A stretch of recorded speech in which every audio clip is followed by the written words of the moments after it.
मथुरा में श्री कृष्ण जन्मभूमि मामले में एक मुकदमा चल रहा था माननीय उच्च न्यायालय में, जिसका फैसला रिजर्व करके रख लिया गया है। बता दें कि जिस प्रकार से काफ़ी दिनों से मथुरा में श्री कृष्ण जन्मभूमि के मामले को विवाद जनपद न्यायालय से फैसला होकर यहाँ लाया गया था।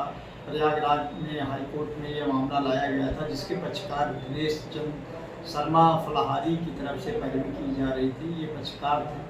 हालांकि इस मामले में हाई कोर्ट ने मामले में फैसला रिजर्व करके रख लिया है।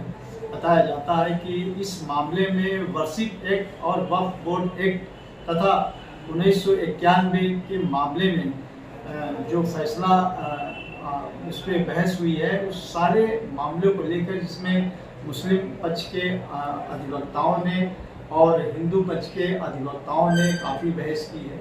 इस बहस के बाद मामला जो है तो रिजर्व कर लिया गया है।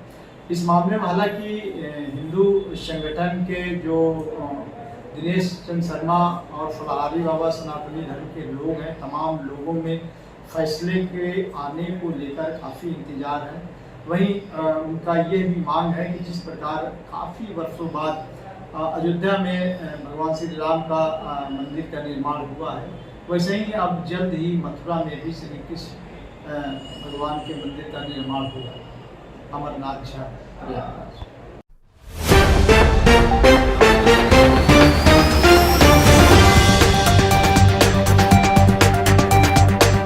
नमस्कार, आप देख रहे हैं कौशाम्बी वॉइस। मैं हूं आपके साथ पलक शर्मा। आइए नजर डालते हैं खबर की ओर। श्री कृष्ण जन्मस्थान मामले में फैसला हुआ रिजर्व। इलाहाबाद हाई कोर्ट में बहस हुई पूरी। मथुरा में श्री कृष्ण जन्मभूमि पर चल रहे मुकदमे पर फैसला हुआ रिजर्व। कई वर्षों से चल रहा था हाई कोर्ट इलाहाबाद में केस। दिनेश शर्मा फलाहारी केस में है वादी।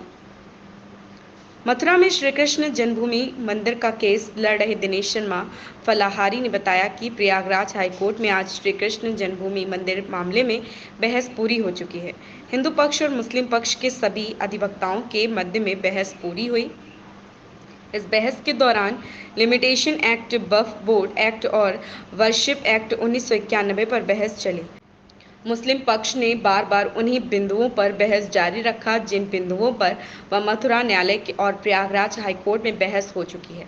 हिंदू पक्ष की तरफ से सभी अधिवक्ताओं ने अपना पक्ष रखा और कहा कि यहां पर लिमिटेशन एक्ट, वर्शिप एक्ट 1991 लागू नहीं होता।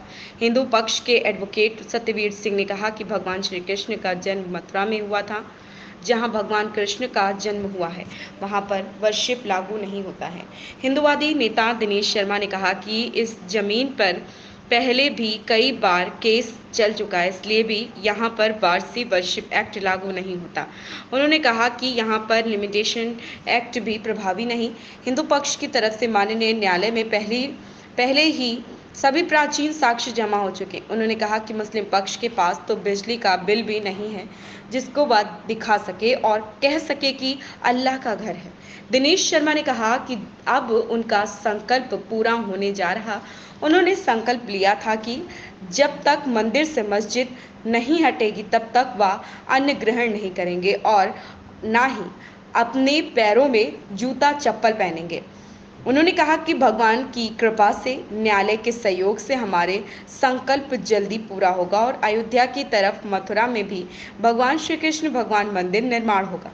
इस मौके पर advocate Binu Singh, advocate Shiv Kumar Dayal, Ashutosh Pandey, advocate Prakhar Shrivastava और एडवोकेट देवेंद्र विक्रम सिंह मौजूद रहे। प्रयागराज हाई कोर्ट ने 89 में मयंक जैन साहब की कोर्ट ने फैसला रिजर्व रख लिया है। सभी सनातनी हिंदुओं को फैसला का इंतजार है। आज श्री कृष्ण जन्मस्थान से ईदगाह मस्जिद को हटाने वाले केस में माननीय प्रयागराज हाईकोर्ट में सुनवाई हुई। सूट नंबर 1 से लेकर सूट नंबर 18 तक सभी बातों पर सुनवाई पूरी हो चुकी है। मुस्लिम पक्ष द्वारा वर्शिप एक्ट 1991 में, वक्फ बोर्ड एक्ट और लिमिटेशन एक्ट पर जो सवाल उठाए उनका हिंदू पक्ष ने बिंदुवार जवाब दिया। माननीय न्यायालय में हिंदू पक्ष ने वो सभी साक्ष्य प्रस्तुत किए जो जरूरी थे। मुस्लिम पक्ष की तरफ से एडवोकेट तस्लीम अहमदी ने बहस की और हिंदू पक्ष की तरफ से एडवोकेट सतवीर सिंह जी ने बहस की। बहस के दौरान हिंदू पक्ष और मुस्लिम पक्ष के अधिवक्ताओं में लंबी बहस चली लंबी बहस चलने के बाद में आज माननीय न्यायालय हाई कोर्ट ने फैसला रिजर्व रख लिया है।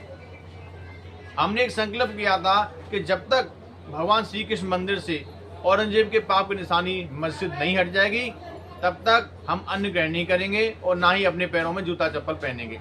तो अब हमें लग रहा है कि हमारा संकल्प पूरा होने जा रहा है।